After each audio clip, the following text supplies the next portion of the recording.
Bum bum ba ba dum bum ba ba dum bum ba ba dum bum bum bum bum ba da dum bum ba ba dum bum ba ba dum bum ba ba dum bum ba ba dum bum bum bum bum ba da dum bum ba da dum. Hello, my name is Alex Radcliffe from Board Game Co.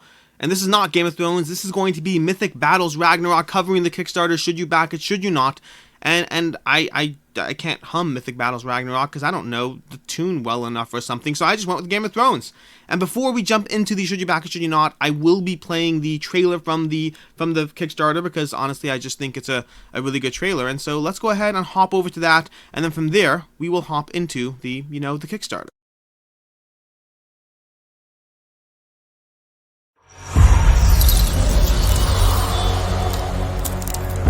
The long winter is over. Our seers have seen the end. All who condemn the Nine Worlds eye us with scorn. This is the last battle, and we will not surrender. They draw close. Their ships have reached our shores. Only together can we stop them from breaking our world. Draft and recruit your Norse divinity and their followers from heroes, monsters, troops to build your force, and use the boons from Jarls. Choose a scenario or engage in a skirmish on one of the fantastical boards and their different terrains. Select your actions carefully. Use the talents and powers offered by your units and try to defeat the enemy divinity with dice and powers. Or by absorbing enough runic power to win the war. Alone or in a team. And woe to the vanquished. Mythic Battles. Ragnarok.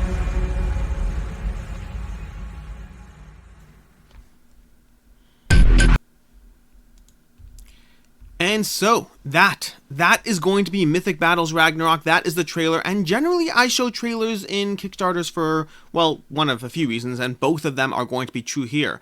The first is that, well, I mean, it's a very cool trailer, and the second is that it actually does a great job giving you an overview of the gameplay, and it's worth mentioning at this point. If you're like, well, what trailer? There was no trailer there. That would be because, if that happens, if it does, it means YouTube gave me a copyright strike for having music in the trailer, which may or may not happen, probably won't, but maybe it will, so just giving you a heads up.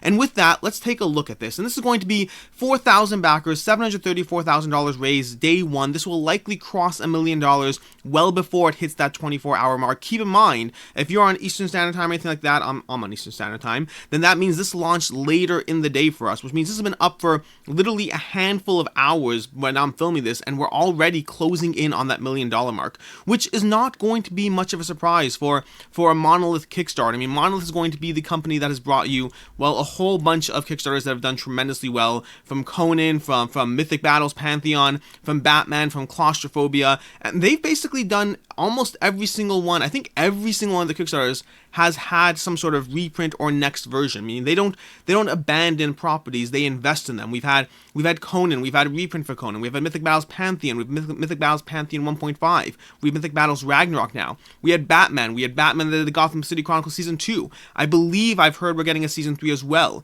We had Claustrophobia 1643, which is already a reprint and updated version of Claustrophobia. But we also have Claustrophobia 1643 Soundscape, where they sold more copies of that. And then back to Conan over here, and Beyond the Monolith, which unfortunately didn't work out. That is one that happened a while ago, where they tried to be ambitious in terms of creating a system, an engine, where people can utilize the miniatures from other game systems in a combined universe, which, very ambitious, a little confusing. This is not about that, though. This is about Mythic Battles Ragnarok. But my point is that the Monolith as a company has invested in game systems across the board. Now, Mythic Battles Pantheon, and Pantheon is the original version, not Ragnarok, although the differences are fairly minimal. There is a list of differences on the Kickstarter page. We'll come back to them later, but effectively the list of differences, minor differences or whatnot, it's utilizing the same system as Mythic Battles Pantheon, which means there are a few videos I can recommend, but if you want to find out more information about this game, so first of all, to begin with, there's an unboxing from Board Game Coffee. There's an unboxing, let's take a look look and scroll down over here. We'll come back to all of those, don't worry. But there's an unboxing from Board Game Coffee, there's an unboxing from King of Average, and there is a review of Mythic Battles Ragnarok, as well as some of the differences from King of Average as well. And I believe, scrolling rapidly through the page aside, I believe those are the only content creators who have their hands on this game over here. We have Mythic Battles Ragnarok review, Mythic Battles Ragnarok unboxing, both King of Average, and then we have Board Game Coffee, and I'm completely wrong, my bad. We have multiple other channels as well, but those I believe we have, I don't know all the channels, some of them are going to be French-based, others, we have 2 more channels over here that I do not know, so I apologize for that, but those are going to be the content creators around Ragnarok. That said, the reason I went off on this tangent is if you want more information about this game, if you want more information about this system, this engine, then just look for information about Mythic Battles Pantheon. There's a review from Sam Healy back when he was with the Dice Tower. What's his name? Gaming Rules. Paul Grogan has a video about the rules of it. Although that one I'd be a little more wary of just because that was even pre the original Kickstarter, which means game components have changed. I don't know if rules had changed.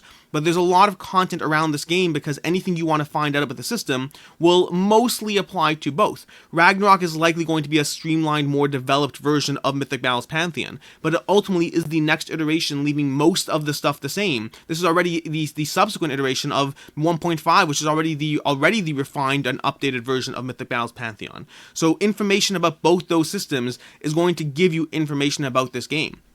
And if you want the short kind of overview about the system for myself, and keep in mind, I did not keep this game. I did play this game, well, Pantheon, not Ragnarok. I did have the original Pantheon. I gave it a few games, and while I liked it, I wasn't pulled in enough by it, but don't just pay attention to myself, pay attention to the multiple high ratings for this game. I don't remember exactly what it is on Board Game Geek, but it's either an 8 or above, or something close to that. It is highly rated across the board as a well-loved skirmish system. And the system basically involves having these battles, which are going to play out over different boards. The game comes with 4 different boards, or more specifically, 2 double-sided boards, and then you're going to draft your units, draft your armies from gods, from heroes, from potentially titans as well. And you're going to draft those units, and you're going to build up an army, and that army is going to define your deck. It's kind of a deck crafting system as well to a certain extent, where you're going to activate your units through the usage of playing certain cards. Think War Chest, think, what's the other one? Undaunted, if you've ever played either of those. To a certain extent, you will be activating your cards through the playing of specific unit-based cards. So you have to balance where your units are, when you think you can activate them, which cards you're going to utilize,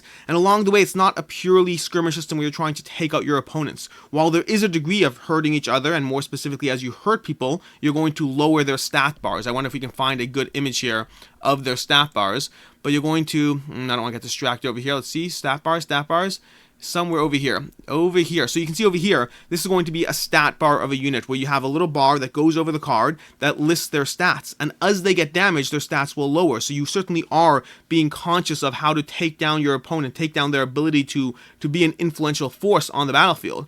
But ultimately, the game is about collecting runes, or in the original game, it was a different term, but in this game, it's runes. You're trying to collect runes in Ragnarok, and you're trying to do that while balancing the military strength and the positioning and all that on the board. So it's a skirmish system with objectives, which in theory should line up with what I usually say I like in a skirmish system, because for myself, I tend to not like skirmish games that are all about just hitting each other. Rather, I like skirmish systems that let you have multiple units on the board. That's one strike, one thing I look for, and to have an objective around the board as opposed to simply hitting each other. And on those counts, Mythic Battles hits both, and it has amazing miniatures, and so it should hit that too. It has tons of abilities, of units, of variability. It should be hitting every single thing I like in a board game, and it's not that I didn't like it, to be very clear. For myself, it's just that something about it didn't pull me in enough. And I think part of it's likely going to be the stat bars. I tend not to like the constant changing or evolution of stats. Means I have to not only learn your character, but I have to be mindful of all the different versions and iterations and where your character's up to. But ultimately, for myself, it was a system that I liked, and that I could have gone either way in. I could have gone heavily investing and getting every single expansion and going all in as I am want to do. Or I could back off slowly, knowing that there's too many games on my shelf and I have to make hard choices. And it was very much the latter. Even Mythic Battles Ragnarok, to a certain degree, I debated, is this the time to jump back in? Do I want to give it another go? Do I want to try it? And for myself, the answer is no. But ultimately, this is less about my opinion of the game and more about giving you an overview of the game system, a well-loved, well-rated game system. And that should give you, between the trailer, that should give you a basic overview of Mythic Battles Ragnarok. As far as that, let's cover the pledge levels. And let's go base. Before we cover the pledge levels, let's take a look at the base game, because I was actually surprised about this one, because instinctively I was taking a look at this picture over here. If I can scroll up, lots of scrolling in this video. But over here, if you look at this picture, I don't know if it's the way it's presented or if it's just my own bias, but I looked at this picture and I was like, well, that's a shame. Not only are they raising the price of that entry point, and they are raising the price. It's $119 is the entry point for Mythic Battles Ragnarok, compared to $99 for the original Pantheon back in the day. So it is fairly expensive. Years have gone by, components are increasing, but it's still a decent bump, although we're going to come around to that soon because it's not actually a decent bump. But I was taking a look, not only did they raise the price, but they're lowering the quantity of the miniatures you're receiving in the game. It doesn't look like a lot of miniatures in that picture, and I think it's because I got Mythic Battles Pantheon with both boxes, and I've been swayed or convinced, or just I remember there being a lot of miniatures that we will see in this campaign through stretch goals.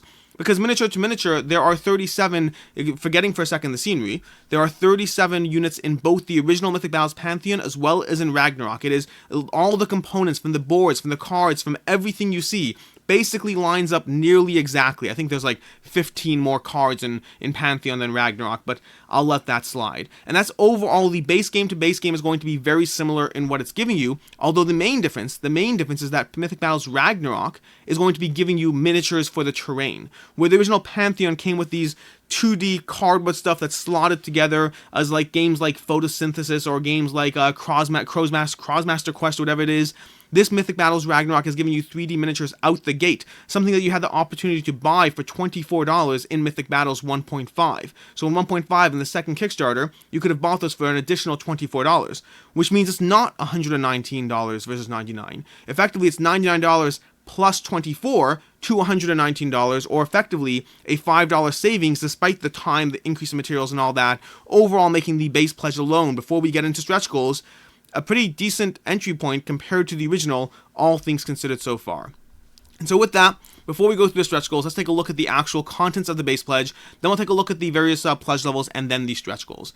And so, what we have over here is we have the core box. The core box is going to come with 4 gods. Now, in Mythic Battle Pantheons, the tiers, so to speak, are going to be, there's going to be titans, gods, heroes, and units. So we have 4 gods over here. These are going to be slightly larger classes or whatnot with more powerful abilities. From there, we're going to have heroes, and heroes and gods do have different ways they play out. But we're going to have the heroes over here. We have 1, 2, 3, 4, 5, 6, because with and without the shield. So they're calling it 5 heroes. Looks like it's 6 miniatures, but they're only counting it as 5. So I guess good on them for that.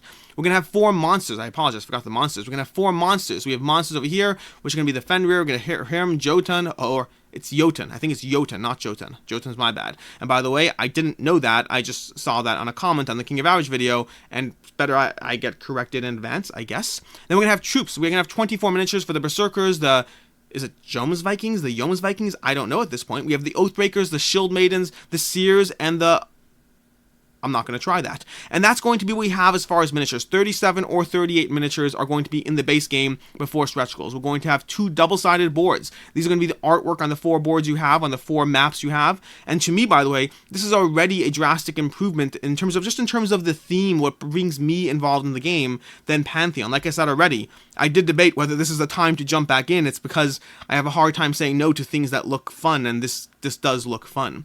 We're going to have past that the basic components, the various dashboards, the various cards, the decks, the runes that you're trying to fight over, the various tokens over here, the special dice, the 3D elements, and all of that over here. And these are the 3D terrain that you're getting in the base game, and then rulebook, scenario booklet, and player aid. From there, let's take a look at the stretch goals, and keep in mind this is day 1, which means the stretch goals are going to unlock. You can almost certainly expect it to be a giant box of stretch goals, just like there was in the original Mythic Battles Pantheon, where you had the Pantheon base box, and then you had Pandora's box full of all the stretch goals. And we have over here, we have a guild. By the way, I'm going to stop reading names because it's not going to do me any favors whatsoever. I can barely halfway get English right, let alone what's happening on my screen. As we have miniature 1 and miniature truants. Keep in mind, they're going to have different ones. We have a hero over here, we have troop miniatures over here, and you know what? I'm actually going to look through the updates because the pictures are better over there, so I'm going to head over to the updates for that. Let's just start off from the beginning. We have funded and stretch goals being slowly unlocked. And by the way, this is a good time to talk about the miniature quality in Mythic Battles Pantheon. And I say Pantheon, not Ragnarok, because Ragnarok is on the screen and it's a render. Pantheon is actually something that was in my hands. The miniatures in that game were definitely amongst some of the best miniatures I have ever seen. And these look better. Now again, render versus whatever, but also years down the road. Something I've noticed over time is sometimes I look at miniatures from 4 or 5 years ago and they look amazing, they look incredible. And then you get miniatures 2-3 years later and the level of detail that has been added just constantly is developing. It's something that you constant development, except of course Blood Rage, which was amazing and continues to be amazing. But I mean, even Blood Rage, miniatures do develop over time and get better over time to a certain degree. So we have over here, we have miniature 1, Tier. I can say Tier, I know that one. I think I know that one. I shouldn't be confident at all. We have over here, Tier, because I know Blood Rage, Tier, Blood Rage, right? And by the way, what I want to see, and this genuinely, this would do it for me, this would do me in. If Mythic Battles Ragnarok, if Monolith wants to team up with CMON and release a set of Blood Rage cards for half the stuff in this game, yes, I will absolutely go all in on this game. So come on, Mythic Battles, if you guys want to talk to each other, you'll get my $300. And so over there, we got Tier. We have over here this amazing miniature. Can you imagine playing with that in Blood Rage? If I'm gonna stop now, or this is going to become all about Blood Rage. Let's focus on Ragnarok. So we have this miniature over here. Again, this monster. We have this monster Garm. Next up, we have this over here, this eagle-like character over here, which is going to be another monster, I believe. We have over here, this over here. Just, I'm going to say this over here for most of these miniatures. It's just safer. Norns is probably how you say it, but I'm not certain. We have this over here. I'm going to stick with this thing over here. This over here seems to be safer for me. We're going to scroll down to the next one. Only 5 updates, don't worry, because it's still day 1. We have this adorable squirrel. Squirrel. I believe this is Scrat. Scrat is going to be the official card name. Oh, sorry, my bad. Ratatosk, not Scrat. Pity, because Scrat would have been great in the game. And then we're going to go over here to the next one. We have Charge, and these are the Boarhead Fighters, okay? I don't know what their official name is, and I'm not going to try, okay? Look at this. That's, bless you, that's what it is. But we have these Boarhead Fighters over here, which look terrifying. I don't want to see those charging down at me because that person's crazy, and I don't know what he's going to do in a fight. And then lastly, we have over here the last miniature, which is less interesting than the Boarhead Fighters, less of a fun one to close on, but still not bad, all things considered. And that's what we have day 1, not even day 1, a handful of hours into the campaign. So we have the base game, we have the stretch goals, we have all that so far. The stretch goals are going to continue to develop across the campaign. There will be additional unlocks as well. We'll come back to that. Let's go into the various pledge levels of the campaign. And to that, we're going to scroll down to over here where we start off with the Norse God pledge level. The Norse God pledge level for $119 gives you the Mythic Battles Ragnarok core box plus all stretch goals. From there, we're going to go, and again, it's $20 more than the original, but also giving you a $24 terrain pack included, so all things considered, I'd say it's a good deal. From the Greek God over here, we have the Greek God pledge, which is giving you for $135, basically $40 more specifically, $36 more than the original Mythic Battles, but that is something that I am totally fine with, because in general, while companies can do what they want, they have to balance different things, I tend to be a fan of the fact that early backers, people who invested before it was a known quantity, I like the idea of them being rewarded to a degree. I don't think it's essential. If companies want to release another Kickstarter and give the same prices down the road, I am fine with that as well, but I certainly don't mind it when early backers get that reward of, hey, you know, you jumped in on the system years ago and you paid a lower price. And no, this is not counter to what I talked about in Everdell. It goes both ways. I am fine with it both ways. I like it when a company rewards the early backers, but I don't think it is essential for a company to do so. From there, we're going to have War of the Gods, and keep in mind this is only going to be for Pantheon. So this $135 pledge is not giving you anything Ragnarok. Don't be confused by it. It is all Pantheon. From there, we have War of the Gods. This is what you're going to do if you want to combine the two. $239, which is roughly a $14 discount over if you bought the two of them separately. And this gives you the core box plus stretch goals from this Kickstarter, and then the core box from stretch goals from the last Kickstarter from Pantheon. From there, we're going to have the Yggdrasil all-in pledge, and there are likely going to be more expensive pledges than this revealed, although as of right now, this is the most expensive pledge at the moment. This is going to give you everything. For $299, it gives you everything from Ragnarok. Nothing from Pantheon, everything from Ragnarok. This is going to give you the core box. This is going to give you the big box Asgard expansion. This is going to give you the stretch goals. This is going to give you the 4 separate Titan expansions, which we'll go through in a moment. And it's going to give you as well the dice, the card sleeves, and the art book for the game. Now, before we go into what it covers, let me just point out that if you only want the gameplay all-in would be $259, and that's without discounts. So you're effectively paying $40 more for dice, sleeves, and the art book, which may or may not be worth it. And let's go through the actual expansions, and come back to what the what's worth it, what's not through all the pledge levels. So let's go over here. We have the core box, which we've already seen. This is basically just going to be a complete rehashing of the core box in front of your face, so you can see it again. Or maybe it was shown already. It might just the problem with me scrolling up and down. I may have just gone through that for the first time. Let's go through the expansions. Let's try to find it over here. I'm skipping through all the gameplay stuff. And we have over here, Asgard. Asgard is going to give you 2 more gods, 3 more heroes, 3 more monsters, and 2 more sets of troops. Not troops, sets of troops. From there, we're going to get 1 more double-sided game board, all the components as well in terms of that, in terms of buffering up that expansion, the cards, the overlays, dashboards, all that stuff. From there, we're going to have Ragnar Saga add-on, so it's not a Titan add-on. Sorry, 3 of these were Titans, 1 of them was just a smaller box expansion, giving you 5 more heroes for the game, including their respective components. Then we have Jormungand, and again, I apologize in advance to Jormungand for butchering his name, but it's going to give you this admittedly pretty cool Titan for $20. $20 for that miniature. I mean, you probably don't need it. You totally don't need it at all, even though it would be kind of cool looking on your table. And then from there, we have over here, we have Surt, which again, Surt and his evil, hellish something. He looks like he had a bad day, honestly. And it's going to be another Titan-sized miniature. And then we have Nidhogg add-on as well. And honestly, the coolest one by far, this is the coolest one, at least to my taste. And I have noticed that my tastes sometimes differ from others, especially when everyone is having a meltdown over the giant teddy bear, the giant pink teddy bear in Massive Darkness, and I was tickled pink. Sorry. Anyways, that is going to be all of that over there. So let's cover the should you back it, should you not. Let's go through all of that. And before we do, let's mention the fact that I touched upon the fact that this is going to be, that the current expansion we have right now, the current pledge level, that is the biggest one we have right now, is going to be the all-in for Mythic Battles Ragnarok alone. Now, they have touched upon the fact, someone mentioned in the comments, they have said, what about a Mythic Battles?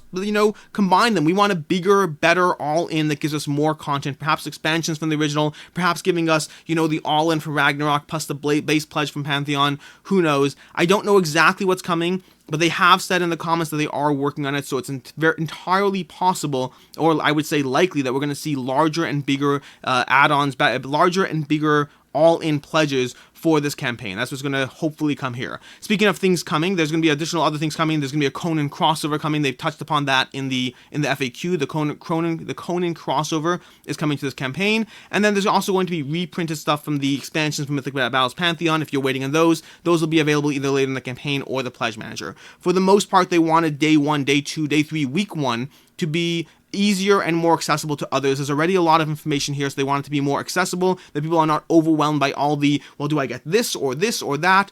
So they gave us a good picture, potentially more than some do with that all-in on day 1, while also holding back for stuff as the campaign develops. Now with that, as far as the should you back it, it honestly is pretty simple. I mean, this is Mythic Battles Ragnarok. It's a re-release, not re-release, it's a new version of Pantheon. It's a new version of a same system, which means we can basically call it apples to apples, and I think it very much is apples to apples. It's the same game with some differences. You can go through the Kickstarter page, they have a section of the differences, but that means it's likely going to hold to the same formula because it's not a reprint. A reprint to a certain extent can go both ways. A Mythic Battles Pantheon 1.5 can go both ways because on the one hand, you have people who still want all that content, all the expansions, all the whatever. On the other hand, you have more people who have been appeased by it. To this extent, over here with Ragnarok, I think we're going to see the exact same tier we saw in Pantheon, a game that's going to be $120 for your base game plus the stretch goals for the game, plus shipping. You have to factor in shipping as well. But on the secondary market, it's going to sell for $200 or more, almost certainly, probably more initially, and even over time. It'll take a while before you see it in the $150 range, which means it is for sure absolutely not even a question, a safe back. To the point that I'm going to make this my Patreon pick, my Kickstarter insurance pick of the month. Something I do with my Patreon is I guarantee the value of certain Kickstarters. I'll throw a link down below, but there'll be terms and conditions. But effectively, I'm just saying that if you have a hard time selling it, I'll buy it off your hands at the original pledge level price because I believe it'll hold its value to that extent. And so that's going to be Mythic Battles Ragnarok. It will almost certainly hold its value, including all the expansions as well. Now, with Mythic Battles Pantheon, we did see that while the expansions did hold their value, as is usual for this, they didn't hold their value to the same extent that the core pledge does, which means you can get your money back, but you're probably not doubling it. You're probably not getting that same degree of money back on the all-in pledge as you are on the individual core boxes with stretch goals. There's just, in general, core boxes with stretch goals are almost always the better buy in that sense. As far as the all-in pledge, and I do want to talk about that a bit more, if I can find it again, wherever it was. As far as that all-in pledge, so we touched upon this already, the gameplay all-in is going to effectively be at $259, and they are charging $299. Now, what are you getting for that? You're getting $10 dice, you're getting the art book, that's your $40, so what's free? The sleeves are the part that are free.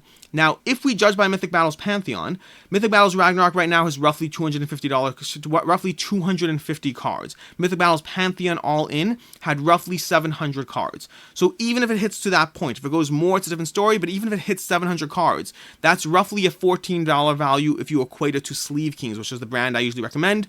But even if you want the premium sleeves that you can buy here for $4 for 50 sleeves, that works out to roughly a $56 value in sleeves if there are 700 cards. So you have to factor in how many cards there actually end up being, but it's probably going to be somewhere in the range of a $40 to $56 value if you would have bought those yourself, which is not bad for an all-in bonus, but if you wouldn't have bought them, then it's less of a bonus. So factor in that all in accordingly. For myself, honestly, I'd go with the $259. As of right now, speaking for myself, unless they released a gameplay all in, if I were back in this campaign, I would be spending $259, getting all the expansions individually without getting the all in, because the dice are nice, but the art book I don't care about, and I'm not paying that much for sleeves because I usually just go with Sleeve Kings myself. And that is overall everything we have over there. Lastly, before we close up shop or whatnot, just a few things to be aware of. So first of all, VAT is completely included. They cover this in the FAQ, but the no VAT will be charged in the Pledge Manager, all that. That's all included in the pricing. Everything in this campaign is going to be English and French, but in the actual games you get, you're going to have both components for both, or rule books for both, or all of that. The card backs, worth noting, if you want to combine Mythic Battles Ragnarok with Mythic Battles Pantheon, because you can, if you have both systems, you can draft heroes from this one, from that one, and all that. That is where you may want sleeves that have a opaque back or whatever that hides the cards, because the backs of the cards in these two games are different. So I will know that you currently have cards from Ragnarok or Pantheon in your hand as I look at your hand. So factor that in. If you do plan on drafting from both, then you probably will want sleeves that have a non-clear back, and that is where Sleeve Kings will not work for you, because Sleeve Kings are, well, clear sleeves. So that all in does become more tempting if you're trying to combine two systems together. And then lastly, the late pledge as of right now is planned to be available from June to October. That's just a variety of things to, cover or whatnot. Lastly, if I can find the section of differences. I might just go over those quickly, or I might not. I don't know. We'll see in a second. So over here, down here, I'll just show you over here what changed from Mythic Battles Pantheon to Ragnarok. If you want to scroll to mostly the last quarter of the Kickstarter page, you will see a full section covering the differences. I've read through them all. For the most part, they seem fairly minor, but keep in mind, I played Mythic Battles Pantheon for 4 games 3 years ago, so I'm not exactly an expert on where it's up to. For the most part, they look like minor adjustments, minor tweaks, as opposed to anything drastic, but you can go ahead and read through those if you are interested. And with that, my name is Alex Radcliffe from Board Game Co., and I hope you enjoyed this video. I hope you found it useful, and as always, have a good one. Dun dun dun dun dun dun dun dun dun dun dun dun dun dun dun dun dun.